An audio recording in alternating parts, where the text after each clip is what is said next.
partir n'importe où, bras dessus, bras dessous, en chantant des chansons. On peut considérer que tous ces lieux-là, c'était des lieux de travail, Oui, des sites industriels. sites industriels, Reconver- usines ou ateliers. Voilà, ou- reconvertis en chambre d'hôtes. Alors ça donne des idées pour la déco, parce qu'évidemment, elle n'est pas ordinaire. Alors la première adresse, c'est une ancienne laiterie du Cotentin, la laiterie de Tocqueville, qui a fonctionné jusqu'à à peu près il y a une vingtaine d'années. Et un couple de passionnés, elle est située à 2 pas de la mer, hein, un couple de passionnés de brocantes, mais aussi d'objets du passé qui ont une histoire, se sont amusés à la transformer. Et puis les espaces sont extrêmement larges. Alors ça, c'est formidable. La deuxième adresse, les espaces sont larges aussi. C'est une ancienne imprimerie à Beaune, en Côte d'Or. Et là, ce sont des gens venus de l'Est, un jeune couple, qui a aménagé ses chambres de l'imprimerie pour le faire partager à des voyageurs de passage. Et puis, pourquoi pas, leur faire découvrir la cité du bien-vivre, le vignoble de Bourgogne. Parce que quand même, on est au cœur du vignoble Ah, mais de si vous Bourgogne. êtes à Beaune, Ah bah oui. oui, et puis bientôt la Cité du cinéma. Eh bien, bientôt. Et c'est tout à côté. Ah bon, c'est à côté? Oui, c'est tout à côté. Très bien. Allez, on y va. C'était l'époque où le lait coulait à flot, où les paysans faisaient encore leur beurre. Ça a été la première coopérative laitière en Normandie. Elle a été créée en 1909 à la demande en fait des propriétaires terriens, et donc ils ont décidé d'aider leurs agriculteurs en fait en créant une coopérative et en les associant au projet. Nous recherchions une grande maison pour faire une maison d'hôte. Là, pour avoir une grande maison, en fait, on a une très grande maison. Et après quelques menus travaux, voilà le résultat. La cuisine, par exemple, est à l'emplacement de l'ancien échangeur thermique qui permettait de refroidir le lait. On a conservé les murs avec les briques sur les bords, les IPN en fer. On a été obligé de remettre les sols à plat puisque tous les sols étaient en pente vers des bouches puisque tout le monde lavait au jet d'eau.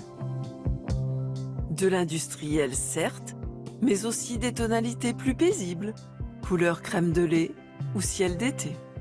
La suite des cartons est située sous les toits et c'était à cet endroit-là qu'on stockait tous les emballages. Dans cette suite, on a bien sûr mis des meubles en carton.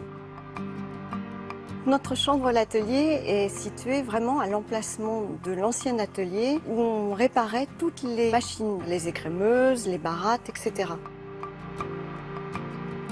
Les habitants ou les anciens salariés nous apportaient beaucoup d'objets. C'est un hommage aux gens qui ont travaillé ici parce qu'on en a rencontré beaucoup, qui sont très heureux de revoir la maison revivre. Les enfants du dernier directeur qui sont nés ici sont revenus passer une semaine de vacances avec nous. Lorsqu'ils sont venus s'établir à Beaune, à quelques pas des célèbres hospices, Sébastien et Marie ont d'abord loué un appartement au-dessus d'une imprimerie. Une maison d'hôte dans une ancienne imprimerie, c'est un petit peu fou. Pour tout dire, au départ, ça n'était pas prévu. Et au fur et à mesure, l'imprimerie partant et notre amitié avec l'imprimeur venant, nous avons pris possession de quelques bâtiments et nous les avons rénovés, Sébastien et moi, pour en faire le lieu d'accueil qui est aujourd'hui celui-ci.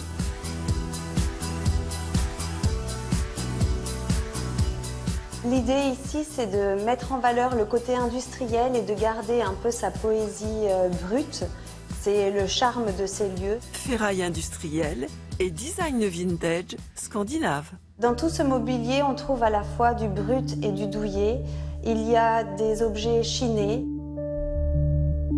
des travaux faits avec des artisans. Il y a aussi des choses trouvées dans les malles de nos grands-parents et dans nos histoires de famille. Lustre à pampille ou luminaire dernier cri. Ici, à l'imprimerie, nous n'avons pas de clients, nous n'avons pas d'hôtes, nous ne sommes pas politiquement corrects à ce niveau-là. C'est vrai que nous aimons accueillir nos voyageurs parce que nous-mêmes, nous sommes voyageurs. Dans le terme voyage, il y a le terme rencontre. C'est un partage d'art de vivre. Ça a l'air bien l'atelier là. Ah, c'est formidable. Alors, la première, c'est un petit prix, 75 € ou 100 € petit déjeuner compris. Et la deuxième, c'est pas beaucoup plus cher, 122 € ou pour la grande suite, 152 €. Il y a la possibilité d'aller visiter Beaune. C'est Ah bien ben ça. voilà. Prenez votre temps si vous visitez Beaune. Merci beaucoup, Marie-Dominique.